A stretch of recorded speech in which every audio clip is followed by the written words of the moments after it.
Hey guys, what's up? It's your boy Boss Mac back to gaming.com, and for today's video we have the GIGABYTE AORUS X299 AORUS Gaming 9. Did I say that right?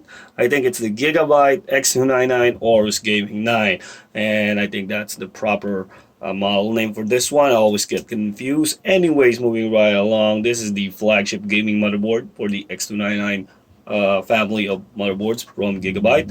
And first off, let's take a look at the packaging. We have a modernized look for the AORUS box. Used to be it was just an a black box with some orange trims and the eagle logo. Now it's all in 3D and some highlights at back, and basically that's it. X299 right there, X299 AORUS Gaming 9 at the side, X299 AORUS Gaming 9, words I cannot pronounce, X299 AORUS Gaming 9 at the side, and more X299 AORUS Gaming 9 at this side. At the back we have pictures and words. Okay, so I'm kidding. Of course, we have the feature rundown. Just a quick highlight for this one. We have RGB Fusion, that is GIGABYTE's implementation of RGB lighting. It is a software to control both the strips and internal lighting for this motherboard. Over here we have the amp up audio. I think we're going to discuss that more about that later, because pretty confusing, because I'm used to having like Sound Blaster, but in this one it's not using that, but it still has some kind of Sound Blaster implementation in this motherboard. Anyways, moving right along, and since I have the motherboard already installed, I won't be able to show you, but this motherboard has a aluminum backplate right there. So that's a photo. So it's almost full coverage just as a whole for the mounting slot. I think they could have done away with that and just covered it, but for styling or whatever reason, they did a cutout, so whatever works for them. And we have killer LAN and Intel networking for this one. I think it has a two Wi-Fi and a killer LAN. Then we have the Intel, I think it's the i219V if I'm not mistaken. And basically that's it for the features. M2 guards, and we'll take a look at all of those in the motherboard itself. And that is it.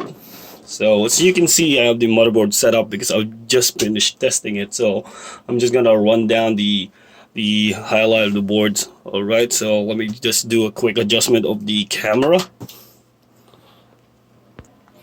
And here we have the motherboard unboxing portion of this video, where we take out everything inside the box. As of course we've already taken out the board, so it's encased in this foam garden segment. It doesn't have any static bag, so that's all you get. It's neatly placed inside of that. Anyways, let's get that out, and you are greeted by one gigantic sticker sheet.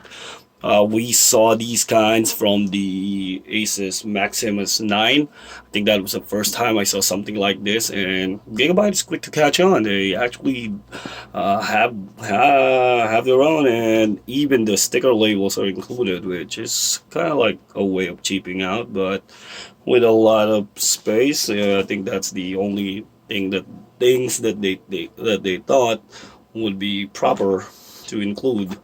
And I don't know about you guys, but there it is. Alright, logos, emblems, stickers, whatever. Get out of here.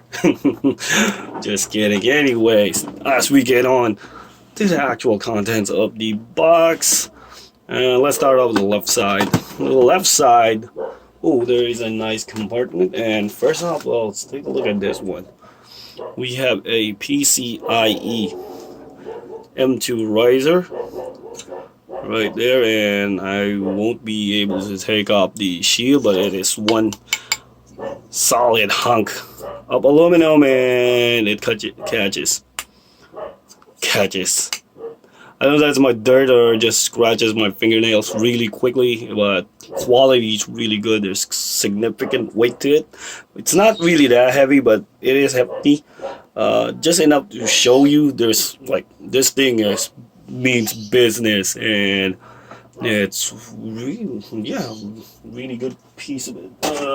Good addition to this bundle.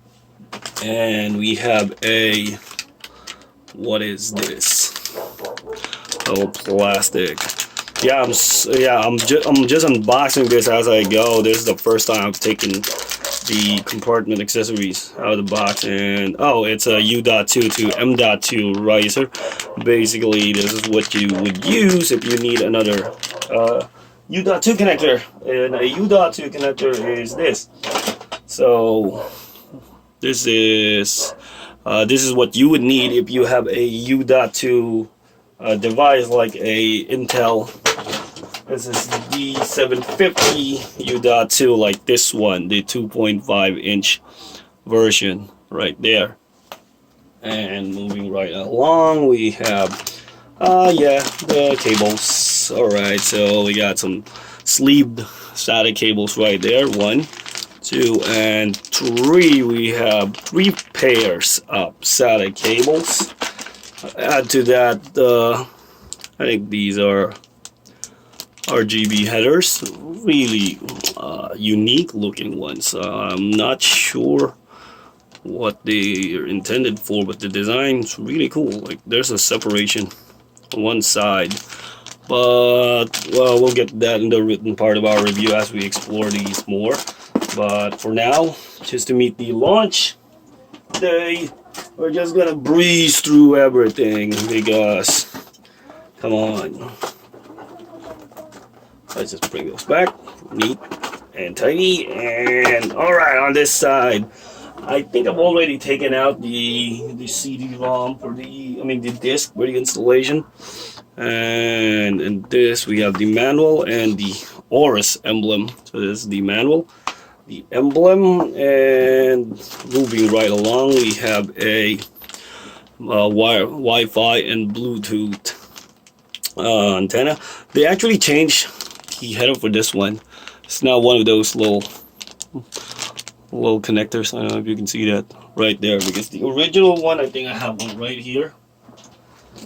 Used to be, they were like screw types that you would, right there. This is the same antenna from Gigabyte. I have this on one of my devices, and it uses the old one, and this one is the smaller one right there. So new ones use this. They're quite easy to use. I would just plug them in, no need to screw them in. It would just lock in place. So there's that. We have probes, 2 probes for monitoring temperatures. We have again, another LED header right there. This is actually quite unique, and we'll explore that later in the review. We have the front panel connector right there, Velcro straps, and an HB SLI bridge, an SLI high bandwidth bridge for those 10 series graphics cards.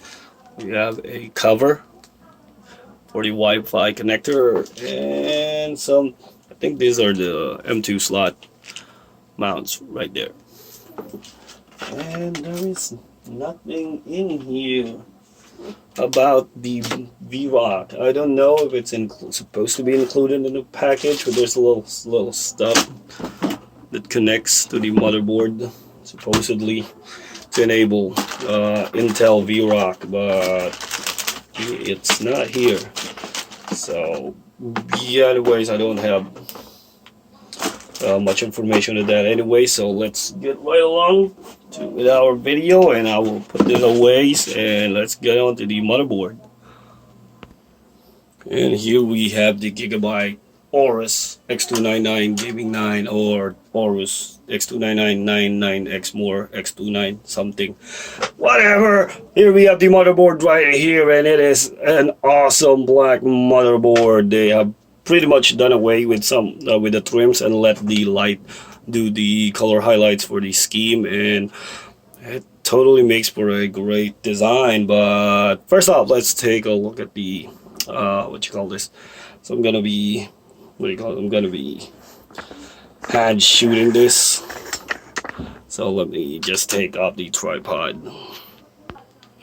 So instead of just hand shooting it, I just moved the motherboard, this setup closer. This is my open test bench. This is where we test our motherboards, and as of right now, this is the Gigabyte board we have. It's using an Intel Skylake X7800X. That is the 6-core part with I think 28 PCIe lanes, and it supports by default DDR4 2400. But right now we have the G-Skill.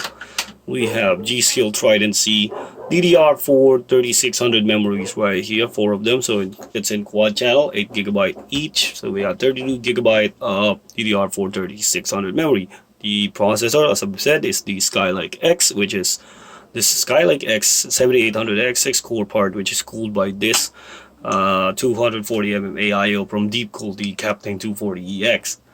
So moving right along, I don't know, we don't have a good view of the VRM, so I'll just write that down in the written review. This is the IO shield, which is called the Armor or something from Gigabyte. I'm not too particular about what term they use. It doesn't say so in the box, but yeah, it's called an Armor something, and yeah, I think this part. I'm gonna show you the lighting later. So first off, let's just do the whole overview. You have 8 dim slots, and over at this side, it's just, yeah, I'm gonna take out the camera because that's eventually what I'm gonna end up doing anyway. So this side, and can I use my lights? No, I cannot. Oh, here we go. So this side we have like fan headers right here. We have a single CPU fan header, a LED header right there, and a CPU option fan header. CPU area, I don't know if you can see that. There's very good clearance around the area, so you won't have any problem. This is a M2 slot, which has the same aluminum cooler as the PCH heatsink. We got 1, 2, 3 of those, and this one is really neatly tucked away. It blends in right here. So Gigabyte was supposed to include, I don't know if they include, but they did market this one as having the glass or acrylic, this one, to be removable. But on the package, as you saw, we only there was nothing included, so this is the only thing we got. So from this angle you can see the dim slots, and let me turn off the lights. You can see the dim slot, which has metal braces right there, and we do get 1, 2, 3, 4, and 5 PCIe X16 slots, but you would need the high-end one to actually use them all. You would need the 10-core, I think, to populate all 4 of those. I mean, in 4-way SLI or 4-way crossfire, I think it's still possible, but right now the 10 series only officially supports 2-way SLI. So for those that want to game with 4 cards, you only have the older options. In benchmarks, you can use 4 NVIDIA 10 series cards. It will be detected as quad SLI, but in games, the only 2-way will work. And over here at the bottom end, we have some conservative onboard buttons right here. No more big ass power button right there. We have the reset switch, OC mode, and echo mode.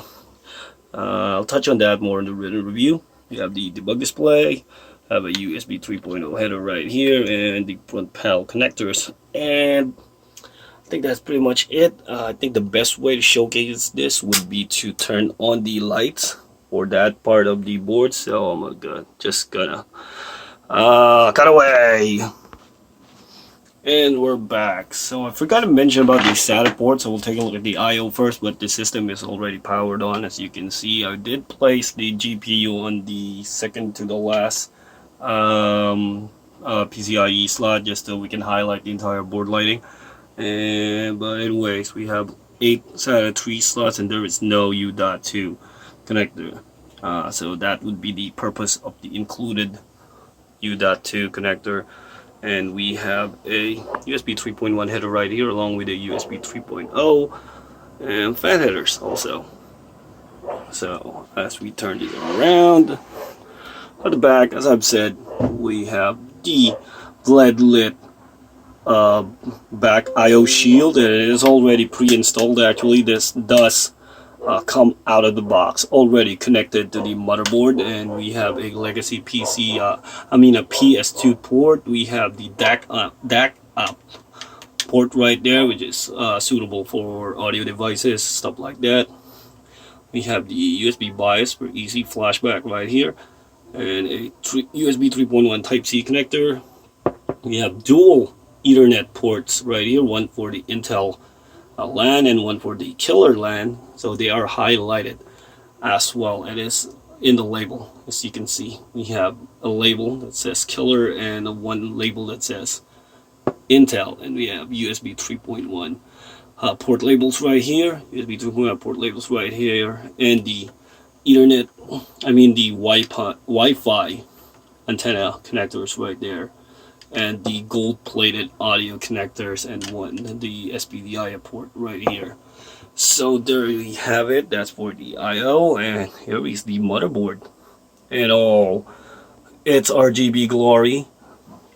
So we're running this off the RGB Fusion app, and it is using the demo mode, which blasts all the colors right in our face. So it doesn't work, as I've said, it doesn't work with the Aura Sync. So the Trident C only. Asus Aura works with Trident C RGB right now, but as I've also mentioned, Corsair, Gale, and Zadak 511 do work with RGB Fusion, and they will work with the built-in RGB controller.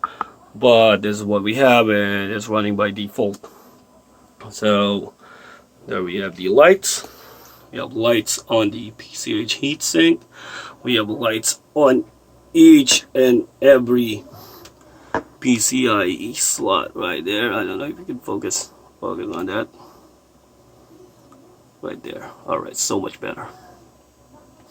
And the cool thing about the dual armor right here, it has, like the C270X Gaming I, it has the fluid RGB lighting.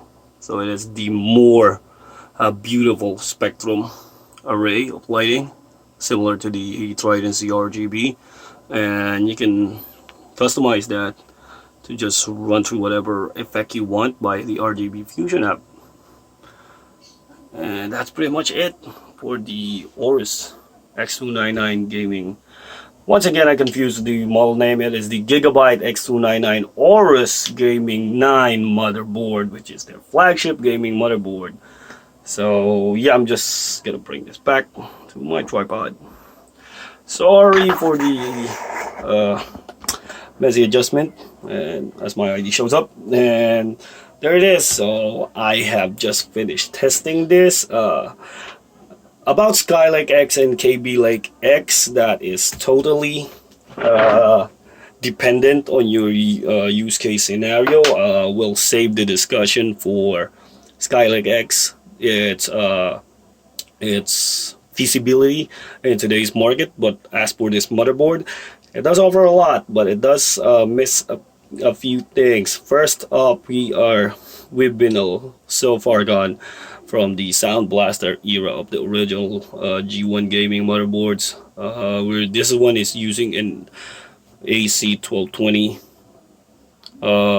sound card, and it's boosted by the ESS Saver Hi-Fi. I think it's a 9108, something like that. And it's supposed to deliver audio, but being a creative fan, and this is pretty much just me nitpicking about my own choices, but I've seen so much implementation of the ALC Realtek sound card just boosted with whatever DAC or amplifier circuitry they include. It just doesn't measure up to a dedicated sound card. So if this doesn't do it for you, if you're really into like real hi-fi real audiophile grade, I highly suggest you get a separate sound card. So that is one.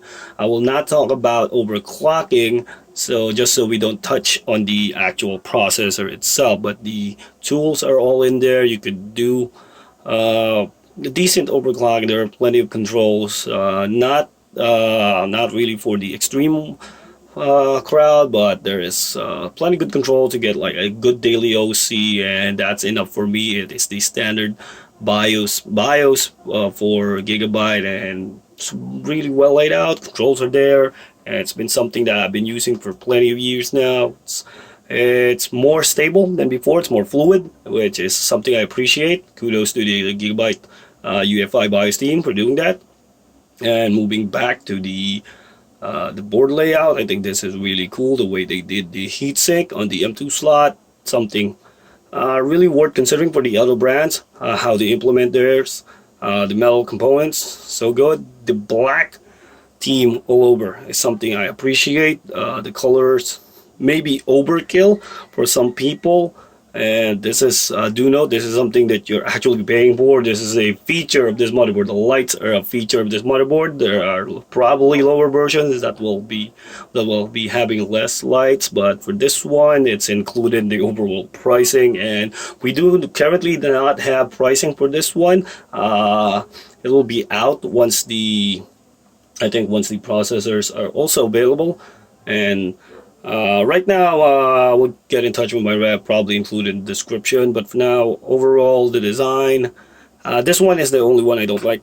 It just doesn't complement the edges, the angles right here. It's just too busy, and probably, yeah, this one's too busy. But going from here to here, it just gets really bad. They could have done just like one single slice, one on the tooling, but this one is overdone on tooling work. So that's pretty much it. Mostly just small nitpicks in terms of feature. Everything's right here, good audio. They say it's good audio, but for me, yeah, I will definitely say more in our more comprehensive written review. And yeah, so good. It's a good board. You get all the controls, really side performance. Once again, I will not touch on that. That will be dependent on the processor that you will be using. So features, you get good expansion, scalability in terms of PCIe Express slots. And yeah, to be honest, if you're just into gaming, the C270 platform is good enough. I don't know whatever reason you may have of going the X299 route, but if ever you are going that way and you're looking at this motherboard, it's certainly one to consider. But do note that this will have a price premium for all its features, for all its quality, and that is something for you to consider. But is it a good board? If you need my answer, yes, it is a good board. The build is good, but ultimately the value is up to you. I will not give you a straight yes, that if it's worth the money, that will be up to you. So this has been your boy Boss Mac of BackToGaming.com with the Gigabyte. Let me try to say this straight off correct.